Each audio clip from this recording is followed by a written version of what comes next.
right, welcome everybody. We have a big entrepreneur on today, a special guest, Pete Nelson II. He's the founder of SISU Lifestyle, a company specializing in contrast therapy products. Pete, I appreciate you coming on. Appreciate you taking the time. Give us a little background about yourself and how you got to where you are today. First, thank you so much for the opportunity to jump on. Pumped to be able to jump back on here with you, chat life, chat business, the whole thing. A little bit about myself. I'm 29 years old, out of Cleveland, Ohio. I was born and raised here. I've got a wife, Paige Nelson, who we've been married for 6 years. We've got a 3-year-old boy named Crew and a 1-year-old daughter named Charlotte. I was originally a personal trainer, got into managing a gym and then owning a gym with my business partner here in Cleveland. And that was the first part of my professional career up until I was 27 years old. And so I was in it for about 9 or so years, and I really learned a lot about business, how to treat people the right way, customer service, the strength and conditioning industry, and also fell in love with fitness during that time. But also that's where we found sauna. And one of our customers who walked into the door back maybe in 2018 went to an XPT experience out in Hawaii and fell in love with the sauna, and he introduced me to it. And we obviously had a good rapport, and we decided at that point to begin a dealership or a wholesalership selling barrel saunas from this one specific manufacturer that XPT was using at their experience. And that's where we learned the sauna space. It was a fun side hustle. And through the process, we learned that the best way to create a brand and a business and create the biggest impact around sauna is to actually manufacture ourselves. So that started in August 1 of 2022. Yesterday was our 2-year birthday, and it's been an absolute blast building this thing, building the team, learning the whole gambit across those last 2 years. Congrats. It's awesome. It's been fun watching you guys. And thanks for Jay introducing us to each other. And Jay knows everybody. So anybody I introduce them from Jay, they're always good people in the fitness game. So I always appreciate that. So how's that transition like from the gym business into this? How was that with the gym, and what was that process like? Certainly. So when I was a trainer, man, I really started training basketball players when I was 17 back in high school. I was a basketball player, and I knew I fell in love with the fitness space early on through that because I loved the impact that I got to see of the work that we were doing, how it translated to the court. Yeah. And I went and got a offer to go play D3 basketball at the most winning NCAA program in D3, D2, and D1 out of Kentucky, and simultaneously also get an Army ROTC scholarship for a full ride. And amazing.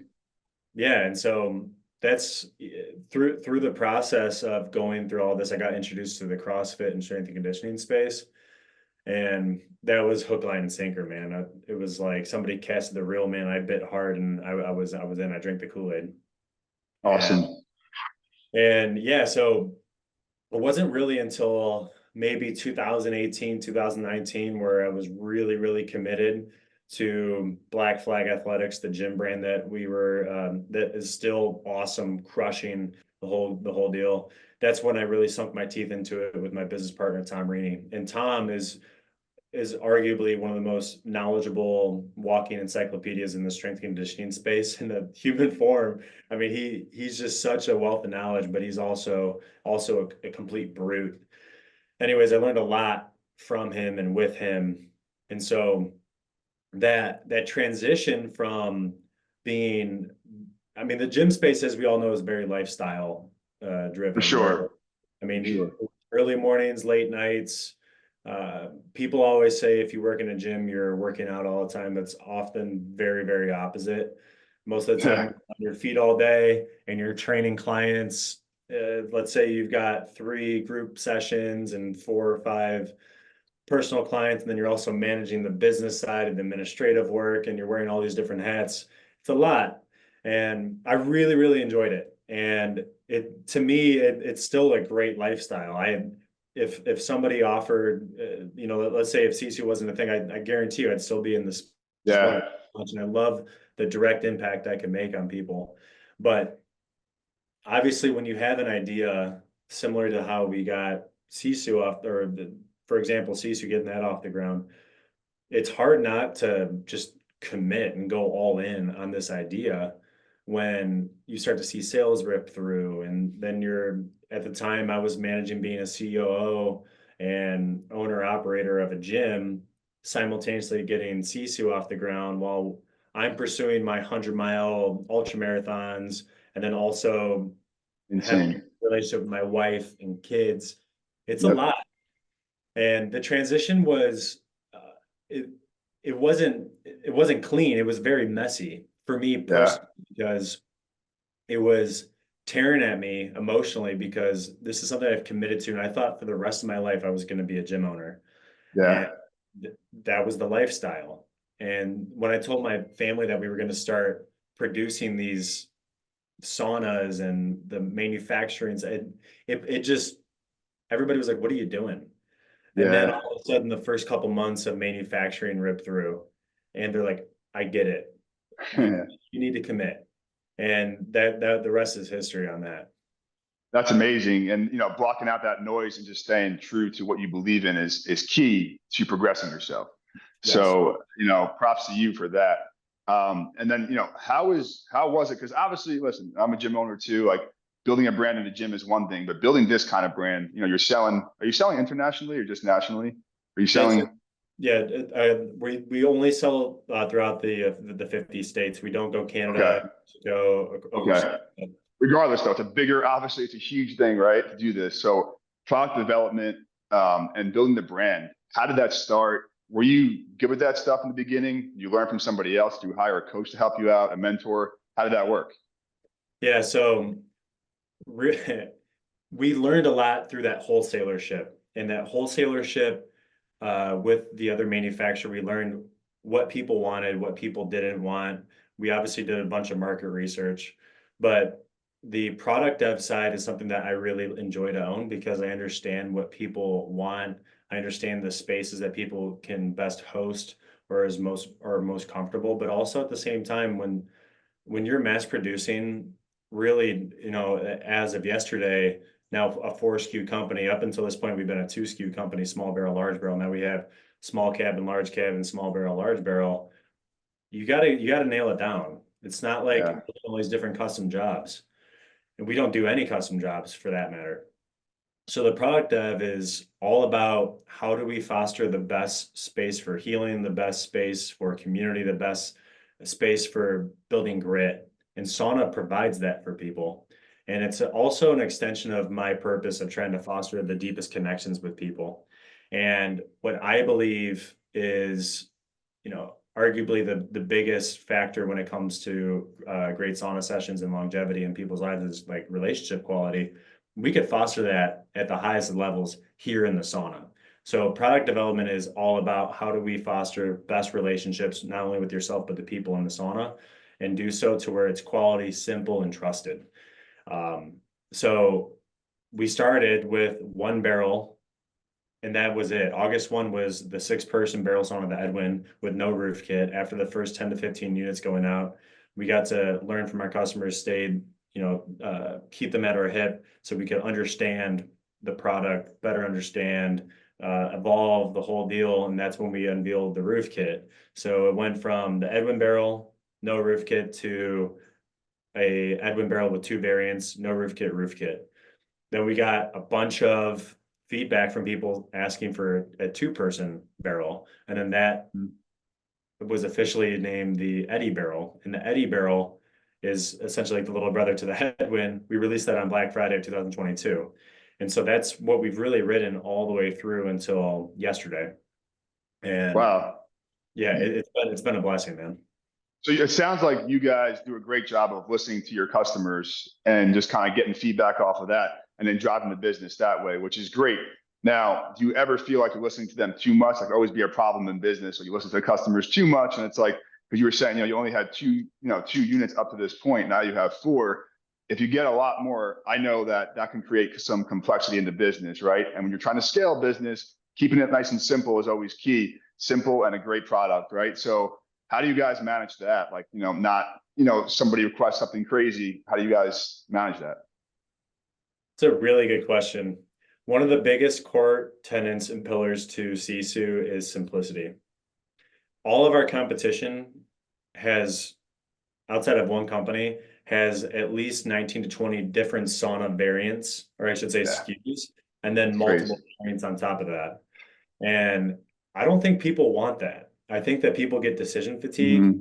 Hmm. It's not easy for us to be able to scale on that. All of a sudden, you're buying all sorts of different types of wood. You're carrying different inventories. It creates complexities.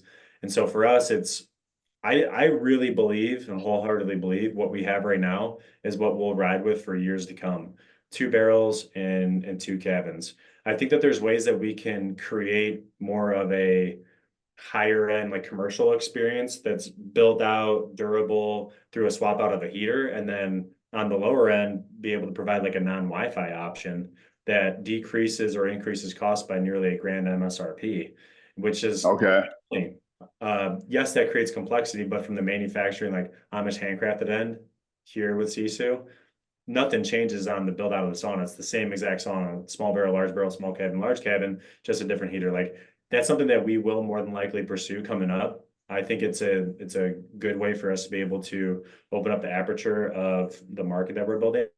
But at the end of the day, man, like I really think that the complexity part doesn't scale where people get these ideas and you listen to your customers so much to the point to Yeah. where you're not filtering the feedback. Instead, you're just digesting it and regurgitating it and saying, yeah, I'm gonna do this just because I'm trying to please somebody. You have to really understand market trends and what people want. And you also have to stay true to your core ethos. And for us, it's again, quality and simplicity. So how do we do that on the internal and external end, from the marketing side to the ops end to the manufacturing end to the product dev end? All that needs to be super clean cut. Um, I have a vision, 6, 12, 3 year, 5 year for this brand. And Yeah. at this point, I don't see us extending beyond this 4 SKU lineup that we have on the sauna end specifically, without it starting to really confuse buyers and almost detract and water down the brand. Yeah, that's key. I think for any business, especially if you're trying to scale it, right? Simplicity is always the key, no matter what you're doing, because then your fulfillment process can be nice and easy. It's consistent. Your team knows what to do and everything, right? So, um, you know, having this idea to bring it to people's house and, building out of people's house is basically like delivering it. Was it popular when you guys started that? Because I never really heard of it personally before that, like, buying one for the house. I know there was like different songs, but this is a little bit different experience. How did you Yeah. guys you guys build a brand off of that? I feel like from watching from afar. Yeah. Um, and having the convenience of having it at your house probably gets the user to use it a lot more than going to a gym, right? Was that a key focus that you guys had in the beginning? What's yes. And believe it or not, when we were a wholesaler and then the original business plan for this manufacturing evolution of the business was that installs were going to be part of the brand. But Okay. issue became the issue became that it wasn't scalable. How could I Yeah. have guys all throughout the United States doing this without a really built out installer network? It would be very difficult early on because the brand was really non-existent at that point. So for us, I think that the ability for us to get into residential space versus commercial as a starting point allowed us to be able to foster that connection I was talking about before, like foster the Yeah. connection itself, create convenience for that, both from like the Wi-Fi enabled app as well as just walk out the door and get into your sauna. Get it done. People starting to host at their homes. I think we're at a point in the United States where people are kind of fed up with going out and drinking on Fridays and Saturday nights, and instead they just want to Mhm. host. They want to throw some meat on the grill, have some NA brews, sauna, cold plunge, maybe go for a run on a Saturday morning. I think that that's where we're headed, at least in our realm of the population here in the United States. And I think that's an evolving population. It is expanding very rapidly.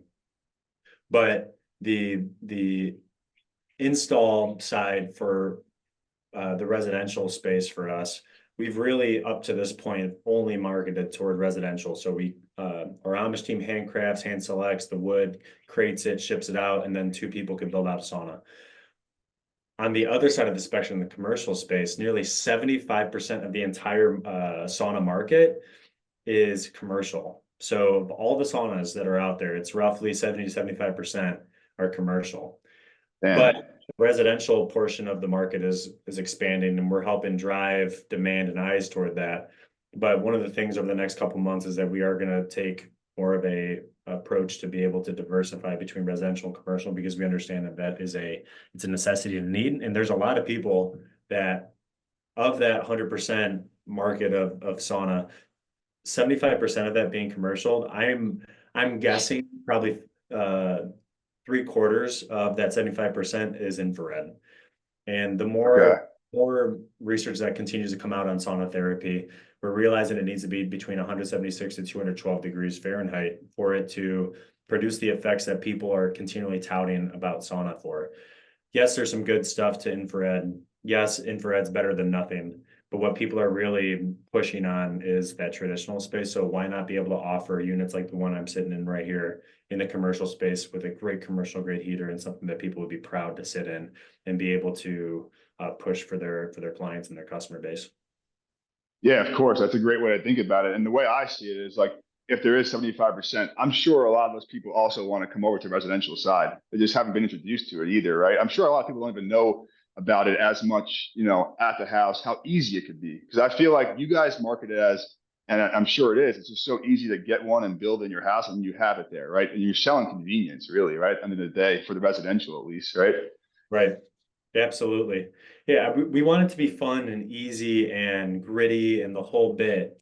I think that we're getting really soft in the United States, and I don't For know, sure. man, I don't know if you've ever been in a hot sauna, but it's not comfortable. No, It is of course. not I've comfortable. been. And I think that the more people that we could get into the sauna and having fun and taking ownership over their sauna and having fun, including their friends to build out the sauna, and it's an experience. And it's also something that if you have kids in the family, man, our kids are in here all the time, not while the sauna's on, but they just like playing with it, and they're asking, hey, could we go in the sauna? And it's almost like a little playhouse for them too. So that is a perk if you're a That's parent. cool. If you're a parent and you want to confine your kids to a space, get them in the sauna with the door open, and we'll have a good time. That's a great selling point right there for you guys. Yeah. Uh, so Pete, like every entrepreneur has this problem, and they manage it differently, right? So how do you manage this company? It's growing rapidly with your family life and responsibilities. That's always a key question, and I feel like everybody manages it differently. So how do you do it? This is the most important part of the evolution of SISU, is that my faith and my family are first, no matter Mm, what. And I curate my schedule and my day and all of our hires and team and the focus to be able to preserve that.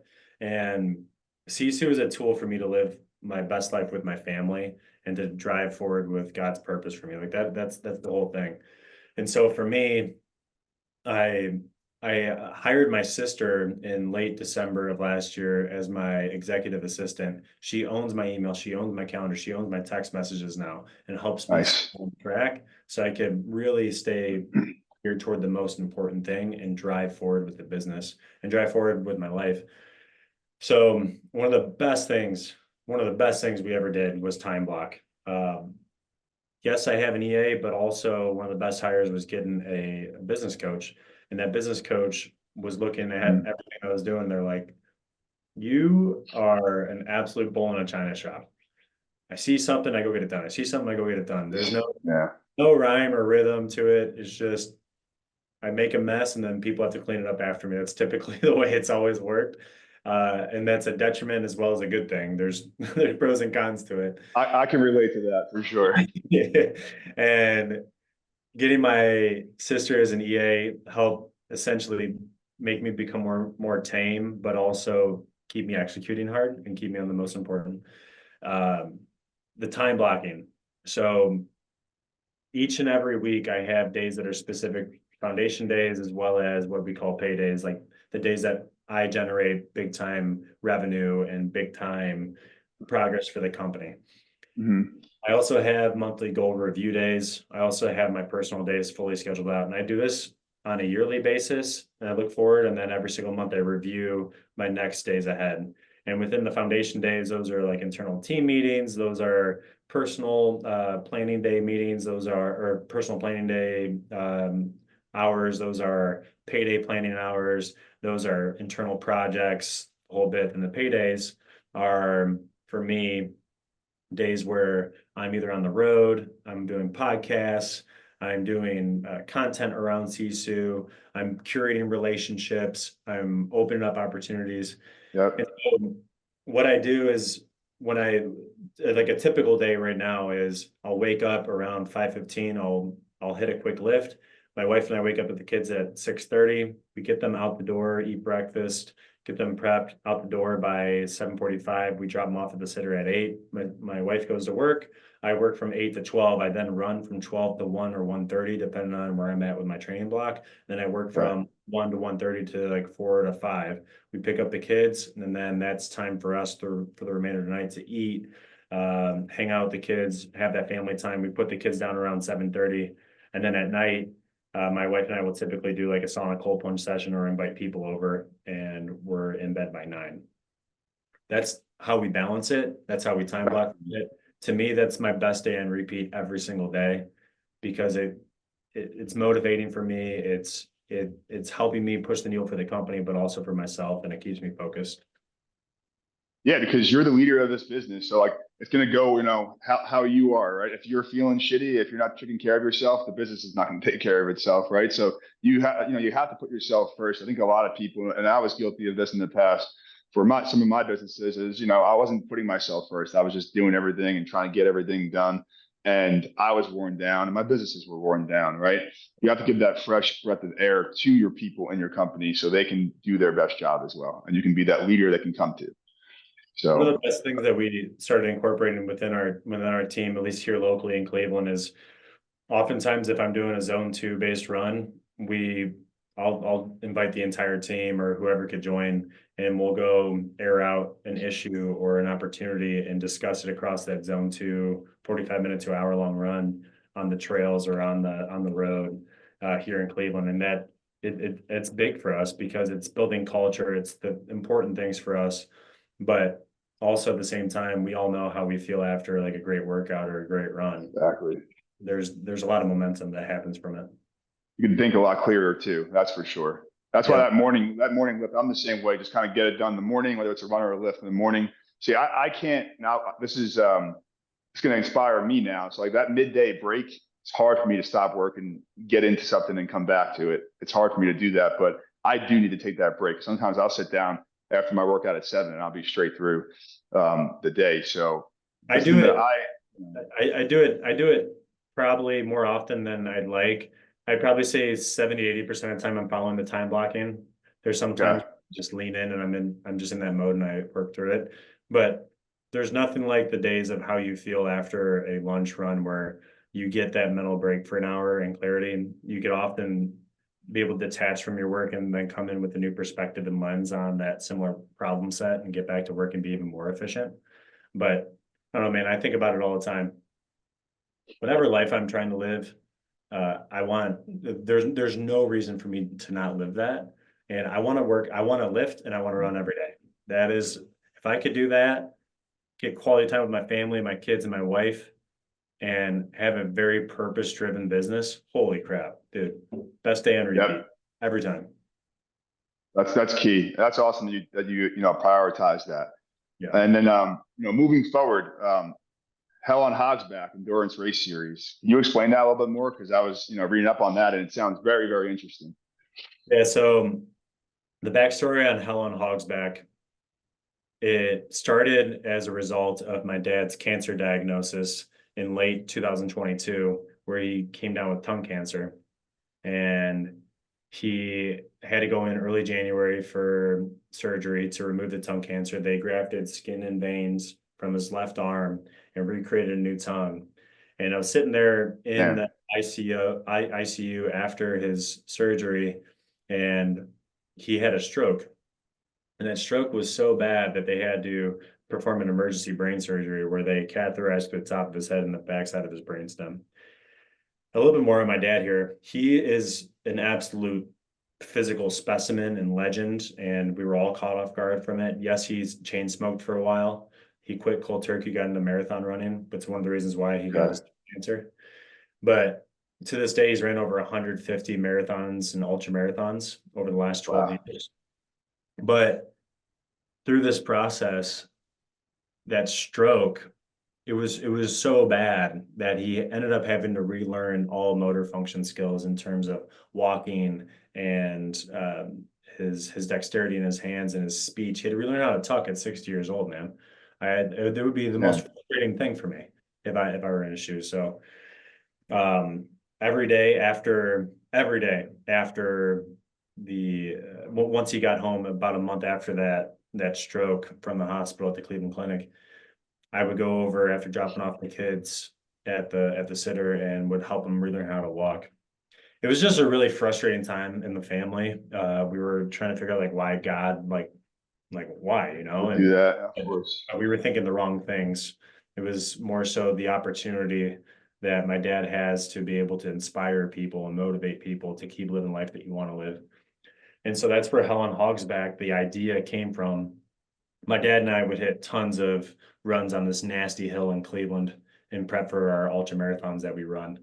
And his brain cancer surgery, emergency brain cancer surgery lasted 12 hours. And so Oh shit. we were sitting there, I'm like, man, why not do a cool charity run on this hill that we love to run on for 12 straight hours as a way to be able to give forward to a cancer patient in need of the financial, due to the financial constraints that they have to potentially not be able to go through with the surgery or go through with a quick decision to be able to continue to live a great life. And so that's where the idea came from.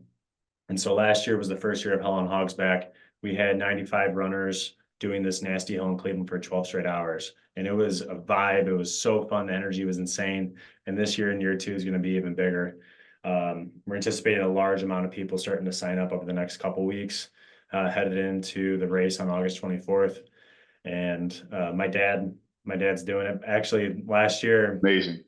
but believe it or not, March of 23 was when he got back home from, or I should say late February, early March is when he got back home and he was starting to rehabilitate and relearn how to walk. In August of last year for our first race, he ended up running 39 miles up and down this hill with over 9,000 feet of vert post Oh, post cancer.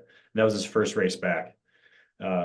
Since then, we went to Antarctica together in March of this year, and we ran the Antarctica marathon and ultra marathon together. And that was a huge confidence boost for him. That's been on the docket for 4 years. We had to push it back a year because of the obviously what happened last year. But man, what a blessing for sure.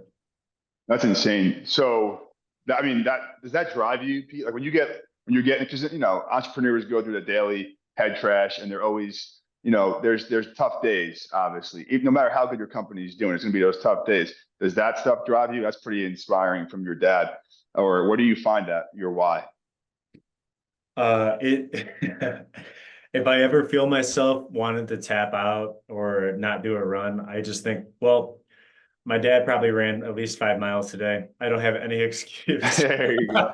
Right? That's a good reason. Yeah. Yeah, yeah. Oh So yeah. I just think, man, I'm 29 years old. My dad's 61 now. I don't have any excuse. I know the life that I'm trying to live and the what I'm trying to do from a purpose perspective, and so does he.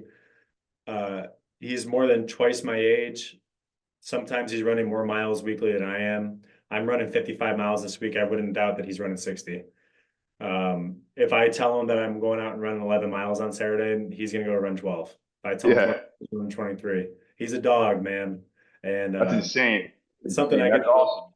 it's something I get to look forward to, but I'd love to be a quarter of the man that he is, but man, we've had some competitive dog fights growing up and then, or as he was raising me, and then even on some of these ultras. My first ultra marathon, I wanted to give up at mile 16 on a 32-mile ultra on these nasty trails. This was when I was 17 years old. And I just sat there on the grass by this aid station. And my dad was 48 at the time. And he looked down at me and he called me a pussy. And and he said, "You're gonna let a 48-year-old beat you, huh?" And that's all I needed to know. I hallucinated for a little bit, and I was in tears as I was crossing the finish line. But you better damn sure know I beat that guy on, on that So race. he knew what he was doing. That's Yeah, awesome. yeah, for sure. That's great. And Pete, you won the Antarctica 50K ultra marathon in March, correct? Yeah, this was I won the it was the inaugural. It was their first 50K, which was so crazy. I had zero expectation of winning it. I thought I was just going to be an accessory to my dad the whole trip. But after seeing the people that were going down and also seeing the potential finishing times, I knew that there was a potential chance come race Okay. day. My dad was like, "You need to move forward and send it on this. You've got no reason to not. You've got a fully stocked ship of food and water and everything you need to be able to recover no problem after." So that nudge basically confirmed it that I needed to send it on race day. And after the first lap on King George Island, which is in Antarctica, running by penguins, running through mud basically the whole time, it became Crazy. apparent that I could win it. Pete, how do you turn off? This is interesting to me. Like, how do you get that competitive in that and turn off the business side for a second? Because this stuff always going on. Something can happen when when you're out there, especially for that long. How do you turn it off? And how do you just focus on that? I mean, it's impressive. I think kids have been the most integral part to me developing that muscle to be able to flip on and off mental switches. When you have a kid Okay. and you go to daycare or you go to the sitter or your nanny and you pick up your kid and you give them a hug, that is the mental reset. That is the flip of the switch. It is done. It is time to move on from work and on to family life. For me, it's the same thing. You have to develop the discipline to understand when it's time to work and when it's not time to work. And yes, it's really easy for me to get consumed by my work because I'm so passionate about it and it's very purposeful Uh-huh. for me and the whole team. But again, when I think about the life that I'm trying to live and what fuels the fire for me, man, running and lifting and strength and conditioning, that is my heart, man. And I never want to lose sight of that. So for me, it's it was a challenge earlier on. Yes, it's still a challenge now, but it's much easier for me to understand that, all right, it's 4:30, it's time for me to shut off. More than likely, if somebody needs to reach me, they could wait until tomorrow. If it's that Yeah. urgent, call me multiple times, leave multiple voicemails Yeah. and we'll figure it out. But we've got such a great team and we communicate very effectively. So when it's time for somebody to shut off, the other person picks up. That's key. That's awesome. Um, Now, there's a lot of young entrepreneurs listening to this and people that maybe thinking about starting something. Maybe they're in it right now, a year or two, and it's not going great. What's your advice for a young entrepreneur right now, starting out, and the having the aspirations to have a big company like you do, and obviously it's possible. So what's your key advice to somebody trying to start something? This is such a good question, and I feel like I'm going to give you a hodgepodge of answers because I was just reflecting on this with our CMO at SISU. 4 years ago, I had no idea that I was going to be in the sauna space. I had no idea that I wasn't going to own a gym. I had no idea that I was going to live in, or that we were going to move homes and get a larger home for our kids and then travel like we are. And I didn't have that crystal ball. But Mm, what I did have was great people around me who are entrepreneurs that I could latch onto their competitive and entrepreneurial juices and be able to start to think differently. And as a younger entrepreneur, I think it's important to know that you never have it figured out. You're never going to have the perfect business. yeah. You're going to have a million different ideas. The best piece of advice I could possibly give any young entrepreneur is that you need to shoot your shot. Whether or not that shot is made or missed, and then made again, and then miss, and then multiple misses. Let's say you shoot 10 times and you only hit once. A great entrepreneur never stops firing on their ideas. And a great entrepreneur also understands that for an idea to come to fruition, you have to delegate. And you have to find somebody Mhm. has skill set and purpose and is driven and is what I call a GWC is a get it, want it, capacity to do it mindset to be able to run with that idea to help you get rocket fuel on that idea. Earlier on, especially with the gym, I wore all the hats. I didn't necessarily delegate out things. And Yeah. you all know in the gym space, there's not a ton of cash flow. It's just the way it is. Hmm. So Yep. you have to wear multiple hats. But I also think that there's ways to be able to delegate out where people just genuinely want to help. And whether that's through gym membership or a smaller pay, like people want to inherit stuff. That's what I had learned, in retrospect. But I think, especially with what has happened with Sisu, I think that we fired on an idea. We hit the bullseye on the idea, Hmm. which isn't a coincidence. Like, to me, it's a God thing, but also at the same time, like there's some luck involved and there's the right people involved, and it was the right manufacturing facility, and it was also the right brand. It was the right timing. There's a lot of things involved with that. But that would have never happened had we never fired on that idea and executed on that idea.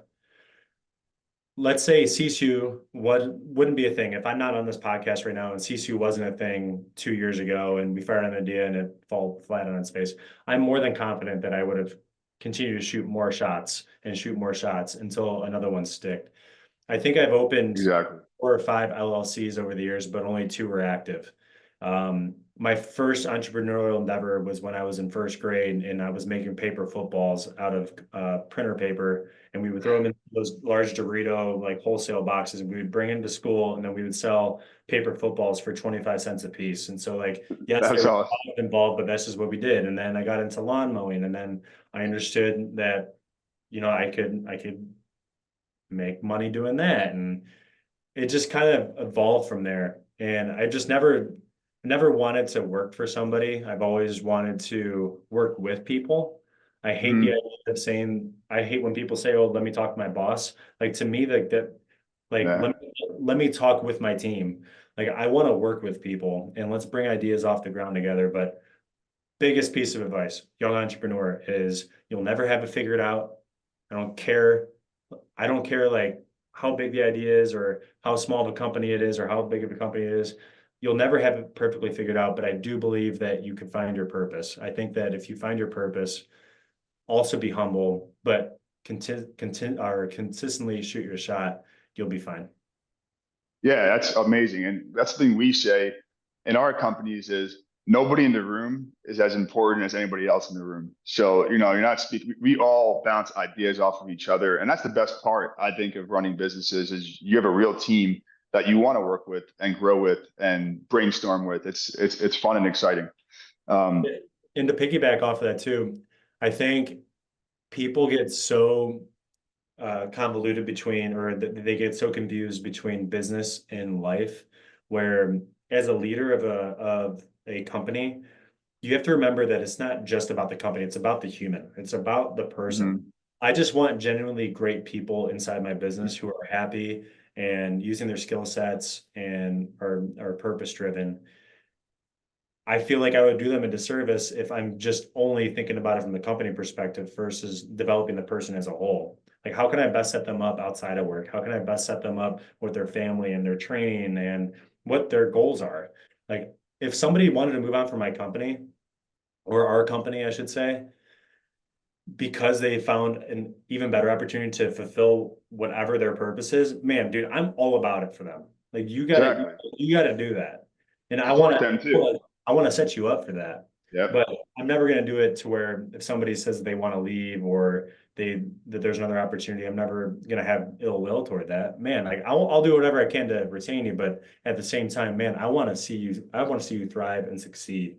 And from a leadership perspective, that fires me up because, man, think about how great it would be if more people are just waking up every day with a freaking fire underneath their butt, pursuing what they wanted. Of course, that would make the world a better place. That's for sure. And Yeah, like I always tell people in my teams, like if you want to go do your own thing, like I'm doing right now, by all means, because that's why I'm where I am today. How could I hate on you doing that? I would never work for somebody. I can't really do that. Like, I don't, like you said before, I want to create. I want to create and create a team around it. And if you want to do the same thing, by all means, I'll help you out with that. So, absolutely. and Life is too short. Life is way too short to be pursuing somebody else's goals if you're not about it, right? Like, to me, if you've got a goal, let's freaking set a plan and pursue it. Agreed. Well, thank you so much, Pete. Really appreciate your time. And for all the listeners here, what's the best way to reach you, or if they want any advice from you? Absolutely. You could find us at SISU_sauna on Instagram and LinkedIn, SISULifestyle.com for our website to see the brand and the saunas and all of our product. For me personally, it's at Peter Nelson II. You can find me on Instagram, LinkedIn. I'm going to start producing a long form YouTube, which is going to be fun to be able to story tell about lifestyle, SISU, family, training, the whole bit. So I'm excited about that too. But if you ever have any questions, don't hesitate to reach out, shoot me a DM, and we could jump on. Awesome. Thank you very much, Pete.